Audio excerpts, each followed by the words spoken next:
Hello, thank you for joining us today as we share an update to the zoning proposals for the Harbor Gateway and Wilmington Harbor City community plans. Together, both plans are collectively known as the Harbor LA plans. Today is part one of a series of events to engage with community members to share the following updates for the Harbor LA plans. We will provide a general overview of the new zoning tools and the intent and function, the basic components and understanding of the new tools available in the new code. The new system is made up of 5 main components or zoning districts: form, frontage, development standards, use, and density districts. The main goal today is to introduce the new zoning code, demonstrate how it works, and show examples of where it will be applied in order to provide an understanding of the new code so attendees and other interested parties can follow up with LA City Planning staff at one of our virtual office hours in December. We encourage everyone to sign up after this meeting for individual 30 minutes of virtual office hours. More information on how to sign up will be provided at the end of this presentation. Let's continue. Today's presentation will cover the following topics: background on the Community Plan Updates program, general plan land use maps, new zoning code, geographic examples, next steps, and virtual office hours. The Harbor LA community plans consist of 2 of the city's 35 community plans, Harbor Gateway and Wilmington Harbor City. Community plans constitute the land use element of the general plan, the long-range planning document that presents the goals and policies for the future of its neighborhoods. The Los Angeles Department of City Planning updates community plans periodically to ensure that the land in each community is able to accommodate future generations of people and jobs in a way that is aligned with the environment, land use, and development goals for the region. Community plans establish goals and policies to guide future land use and development within each community plan area. Community plans consist of a community plan policy document and a general plan land use map. Land use designations establish the general location and intensity of different uses of land. Each land use designation has corresponding zones, which regulate the size, shape, location, and use of buildings on any given property. The community plan update is an opportunity to make needed changes or updates to land use designations and zoning for a community plan area. As part of this community plan update, the new zoning developed through a comprehensive update of the city's zoning code will be applied. There are 3 main components of the Harbor LA community plans, which are the policy document, sometimes referred to as the plan text, and the general plan land use map, and the new zoning code. Each policy document lays out goals, policies, and programs that will guide decision-making and future development over the next 20 years. The land use map generally identifies where broad categories of land uses will be located in the community, such as residential, commercial, industrial, and open space. Each property is given a land use designation, and each designation has a corresponding zone. The community plan is primarily implemented through zoning. The broader community plan goals and policies, the land use designations, and the zoning for each particular property are all related, because zoning is the tool used to implement the goals and policies of plans. Zoning determines what you can build and do on any given parcel of land in a manner that is consistent with the visions outlined in the community plan and the general plan. The Harbor LA Community Plans Update is a multi-year program that was initiated in 2018. The community outreach timeline shown above illustrates the plan update phases and various outreach activities associated with each phase. In the early phases of the plan update program, planning held numerous public workshops and meetings with communities to develop a community vision statement and goals, and to identify issues and opportunity areas that informed the proposed concept maps to residential, commercial, and industrial change areas.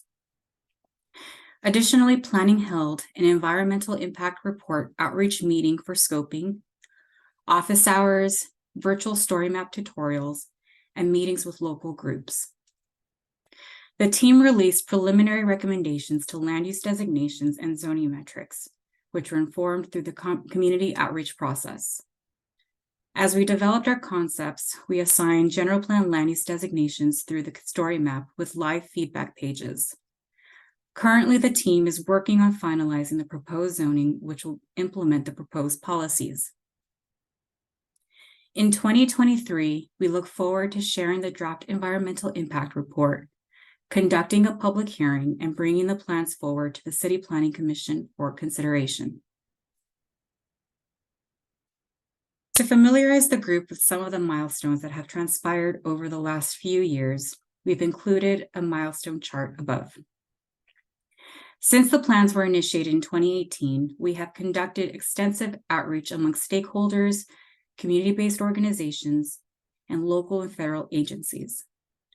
Developed concept maps, released an interactive story map, assigned draft land use designations, have released a first draft of the text-only policy documents, followed by the release of the preliminary draft plans, which is the illustrative version of the text-only draft, and have begun the environmental work with the environmental consultant. Through past outreach efforts, some of the community concerns identified were industrial residential land use conflicts, such as residential neighborhoods compromised by adjacent uses and impacts to air quality. Environmental justice issues from oil refineries, Superfund sites, and distribution and port-related truck traffic. Other topics of concern have been underutilized commercial corridors and over-concentration of noxious uses. As a result, the Harbor LA plans have included an environmental justice chapter to establish goals, policies, and programs to address these concerns. Presently, both areas have proportionally high percentages of land uses dedicated to industrial uses compared to the rest of the city.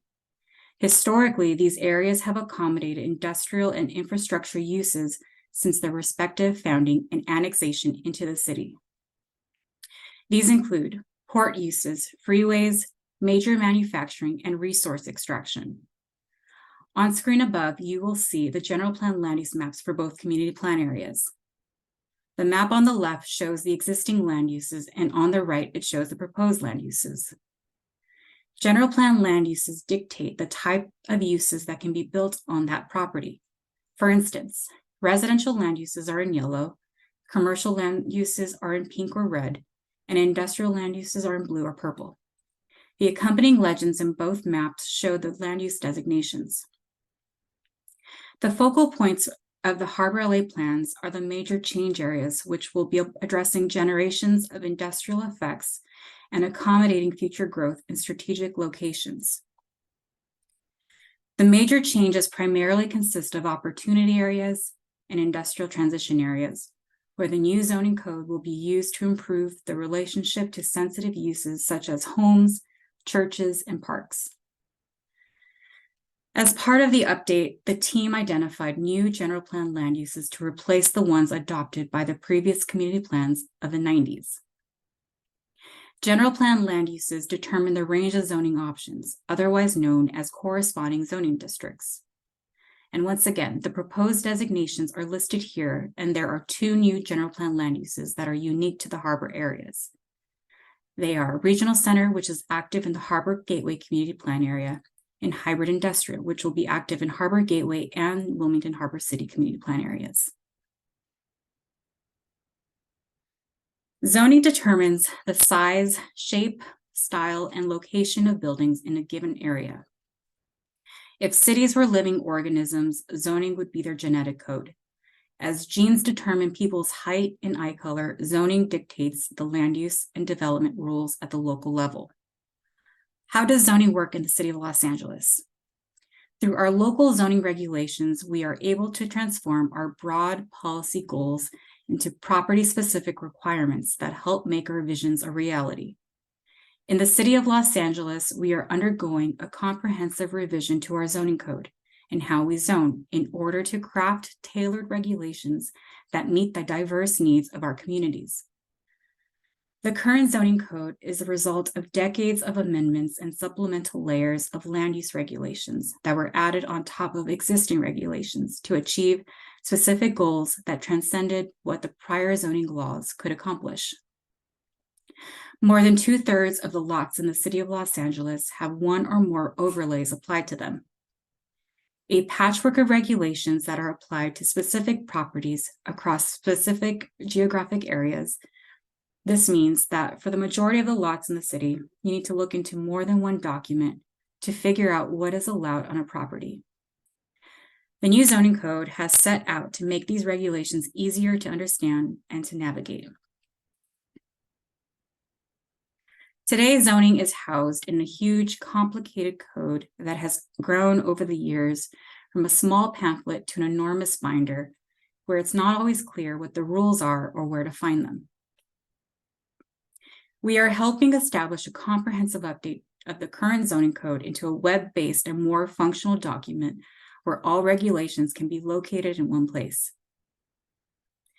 The new zoning code also entails the creation and implementation of new zoning code nomenclature that combines form, character, and traditional zoning concepts.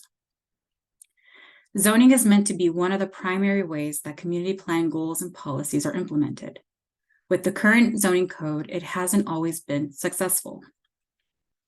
We spent all this time and city resources updating the community plans and get such good feedback from community members about their vision for their communities.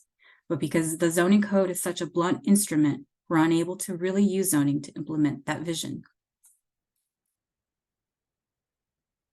One of the goals of the new code was to develop a system that could handle the complexity of today's zoning needs, but in a way that is more transparent and easier to navigate and understand.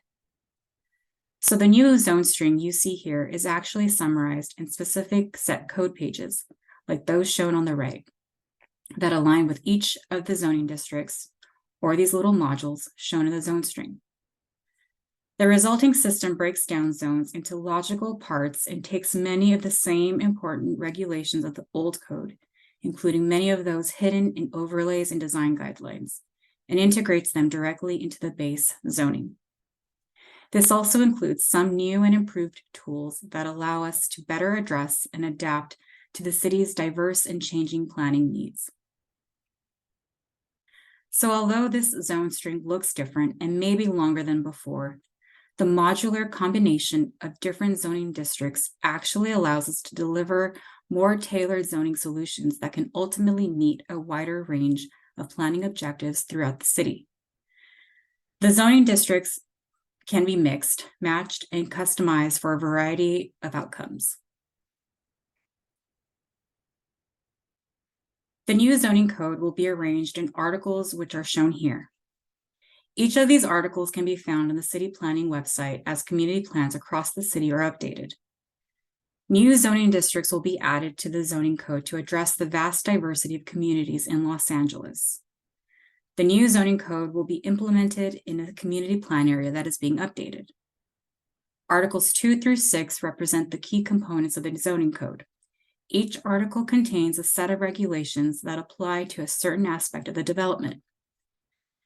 The new code establishes 5 new types of zoning districts that will be applied to every property and that will address different facets of how a property can be used and developed.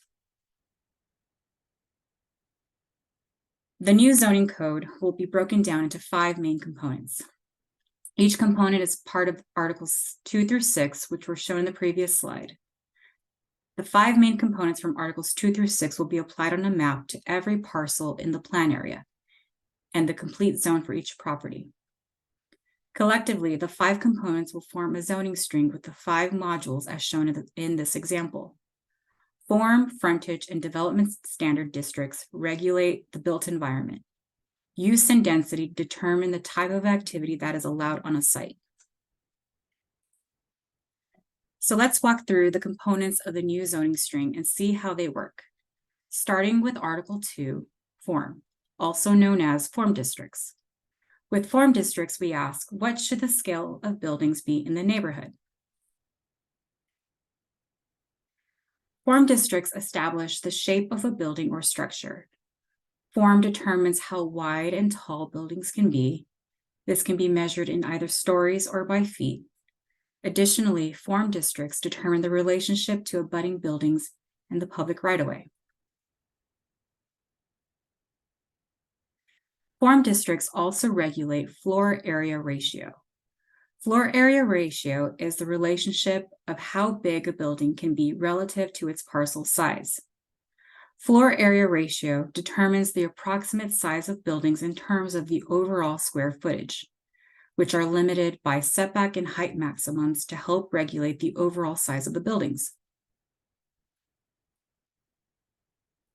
Bulk plane is a new zoning tool in Article 2 that helps restrict encroachment from taller buildings to neighboring properties. Bulk plane requires buildings above a specific height to be angled at a percentage to reduce boxy and encroaching buildings. It creates an angled plane for new buildings to be developed within or restricted by. The bulk plane requirement is applied throughout residential form districts in the 2 Harbor Lake community plan areas. Additionally, form districts regulate where buildings go and how much they cover parcels. Lot coverage determines what percentage of a lot can be developed by limiting it to a percentage. For example, a lot coverage of 70% means 70% of a lot can be developed, and the other 30% is dedicated to other uses, such as outdoor amenity space. The image with the yellow line shows the lot coverage of the building in relation to the entire parcel, which is shown by the red line. Let's move on to Article 3, frontage. With frontage districts, we are asking, how should buildings be experienced from the street or right-of-way? Frontage districts influence how buildings appear from the primary street level, the proximity to the streets, and ground floor height. It regulates how the public interacts with buildings, primarily at the ground level, by regulating pedestrian amenities that include transparency requirements, entrance spacing standards, high-quality pedestrian environment, and flexibility for a variety of ground story tenants. Frontage districts determine how buildings are oriented in relation to the street and how they interact with the public realm. Frontage districts can help enable buildings to be closer to sidewalks to increase pedestrian activity, in contrast to allowing parking and/or vehicle entrances. Key features of frontage districts include transparency requirements and ground story height at the ground level. Transparency standards regulate how much of a building is transparent, with windows and glass doors to help enhance the experience for pedestrians.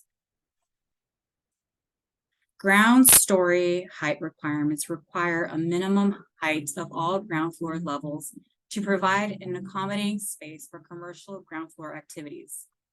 Ground story height requirements of buildings ensure that buildings are more accessible from the sidewalk for all walking and rolling users, creating a more active and engaging street experience. Character frontages require new buildings to reflect the historic development patterns and design features found along select commercial corridors like Avalon Boulevard in Wilmington Harbor City or Gardena Boulevard in Harbor Gateway. Character frontages provide standards for facade articulation, entry features, window design, siding materials, and roof form. These standards help reinforce the prevailing historic and cultural architectural characteristics of buildings and their significance. Character frontages can regulate facade features such as street-facing entrances, upper story window recession, the level of transparency, which means the size and the number of windows, primary materials used on the facade, such as brick or textured exterior wall surfaces, and additional design features such as recessed entrances and large shop front windows.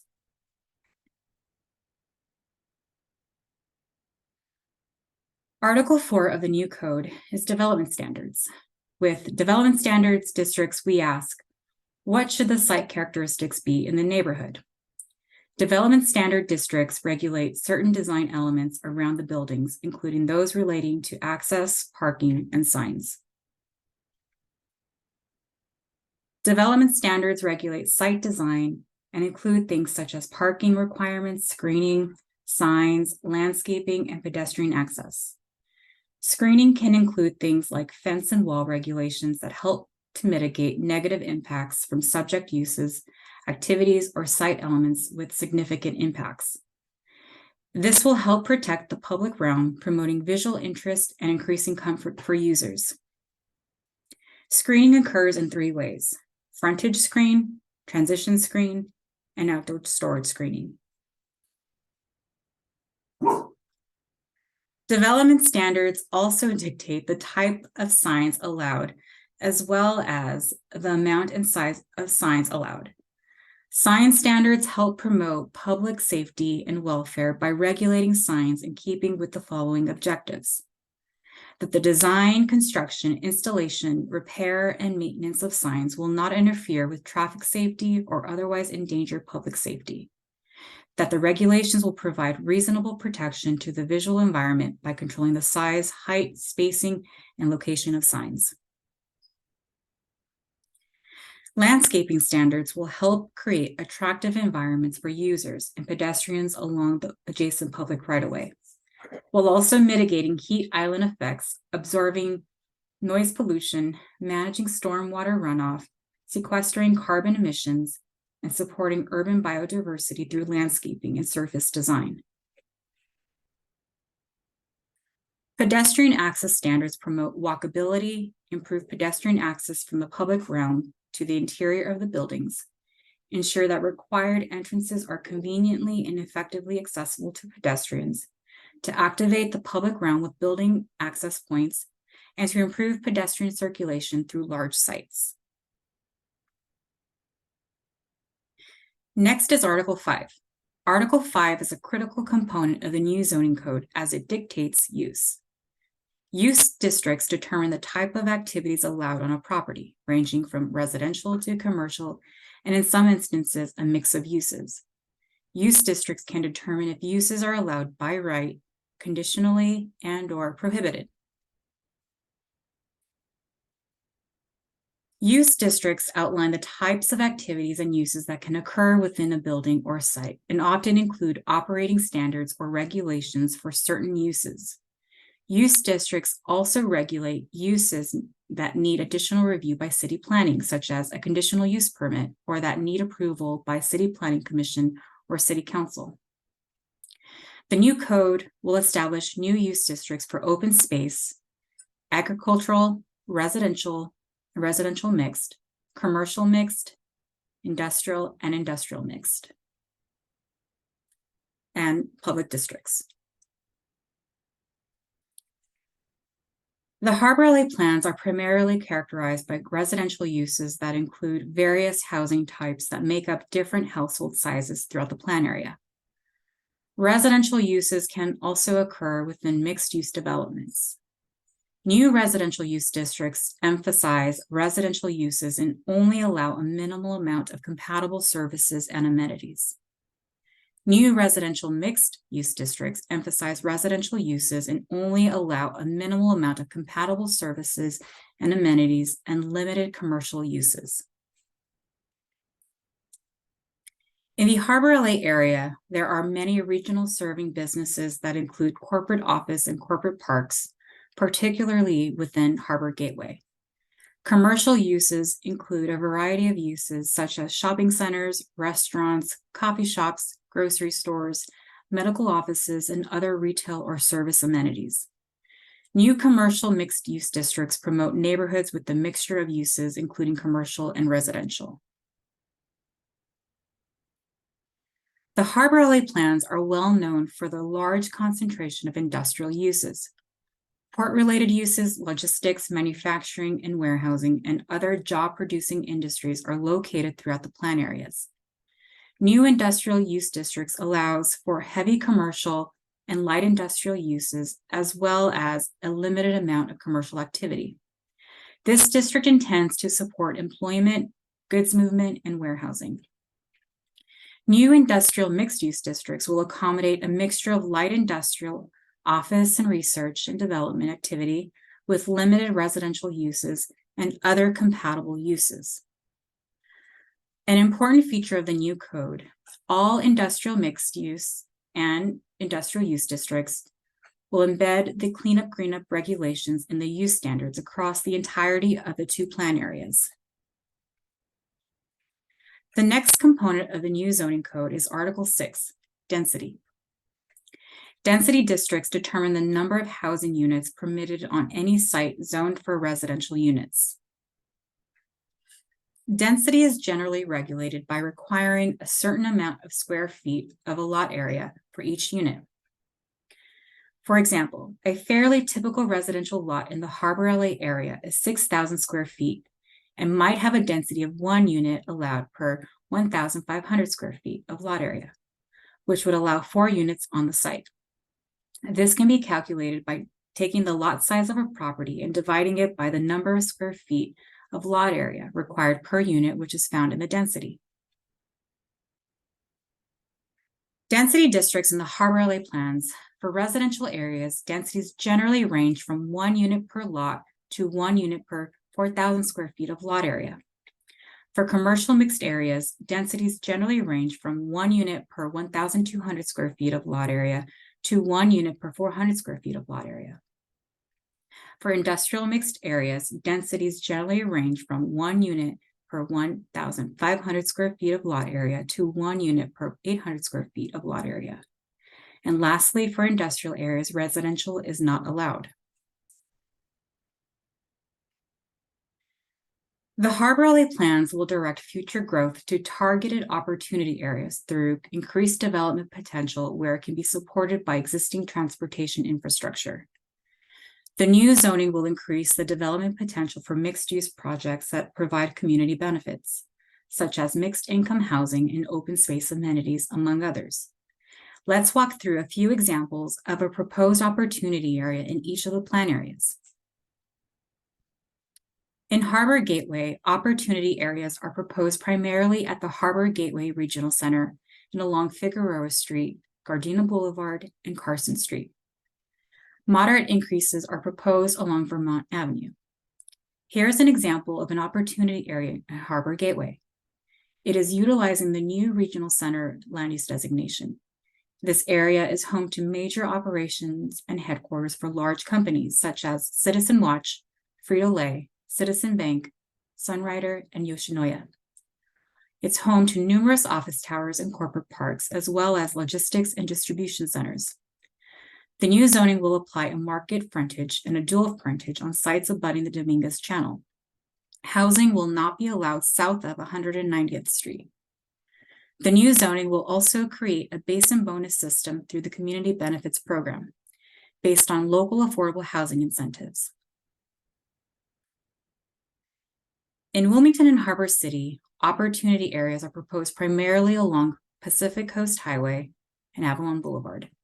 Moderate increases are proposed for neighborhood serving commercial areas. An example in the Wilmington area is along Avalon Boulevard between Opp Street and Harry Bridges Boulevard. The commercial corridor is proposed as a village's land use designation. This historic commercial corridor connects to the Wilmington waterfront. It serves as a focal point for various commercial activities such as shopping, dining, and entertainment. The new zoning will apply a character frontage, which will require additional regulations to reinforce the historic and cultural architectural significance of the commercial corridor, while also allowing for infill development. The character frontage will require street-facing entrances, upper story recession, and high transparency. The new zoning will also create a basin bonus system through the Community Benefits Program, which will allow for greater development potential based on local affordable housing incentives and community serving uses. Another type of change proposed within the Harbor LA plans are called industrial transition areas. Targeted changes that advance environmental justice by transitioning industrial land that is in close proximity to residential to a more compatible land use. We will review an example of a proposed hybrid industrial and compatible industrial transition area within both community plans. Here's an example of a proposed industrial transition area in Harbor Gateway. Industrial transition areas are applied to targeted areas that will transition industrial land in close proximity to residential to more compatible, lighter industrial or commercial uses, and in some cases, limited residential live work. In this example, we're applying the hybrid industrial land use designation to existing light or limited manufacturing land uses that abut sensitive uses like residential and open space. The new zoning will apply a general frontage. It will require moderate to high build-to widths while allowing more generous pedestrian amenity modifications to the build-to range. These frontage districts have a moderate transparency requirement with flexible entrance spacing standards to ensure a high-quality pedestrian environment while flexibly accommodating a wide range of ground floor uses. This next slide shows an example in the Wilmington Harbor City Community Plan area that has been identified as a compatible industrial change area. The proposed land use designation is light industrial. The intent of a compatible industrial change area is to establish new zoning regulations that restrict and require compliance with design standards, but maintains the industrial focus of the area. Generally, the frontage district applied to this type of change falls under the general frontages category, which will require moderate to high build-to widths while allowing more generous pedestrian amenity modifications to the build-to range. These frontage districts have a moderate transparency requirement with flexible entrance spacing standards to ensure a high-quality pedestrian environment while flexibly accommodating a wide range of ground floor uses. Generally, the use district applied to this type of change will fall under the industrial use district category. Industrial districts allow heavy commercial, light industrial, and in some cases, heavy industrial uses, as well as a limited amount of commercial activity. In summary, this presentation was intended to walk through the basic components and understanding of the new zoning tools, which included form, frontage, development standards, use, and density districts. As mentioned, this presentation was part one of a series of upcoming virtual events. This round also includes virtual office hours early December 2022. More information will be provided on the next slide. In the upcoming months, planning will finalize and share the proposed zones, host a zoning webinar, virtual office hours to showcase and collect comments on the proposed zones. We will release the draft environmental impact report and host virtual open house and public hearings and begin the adoption process. This means taking the proposed plans to the City Planning Commission, then City Council, both Planning and Land Use Management Committee, and full City Council for adoption.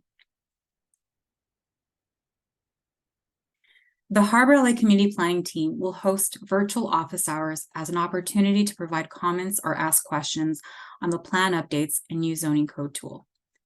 Virtual office hours will be offered throughout various hours on December 7th, 8th, 13th, 17th, and 20th. Please select a time that works best with your schedule.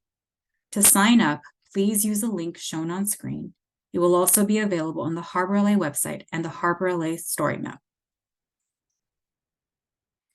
Thank you for your continued participation. If you have any questions or comments regarding today's presentation or on the Community Plan Updates program, please feel free to contact us at planning.harborlaplans@lacity.org.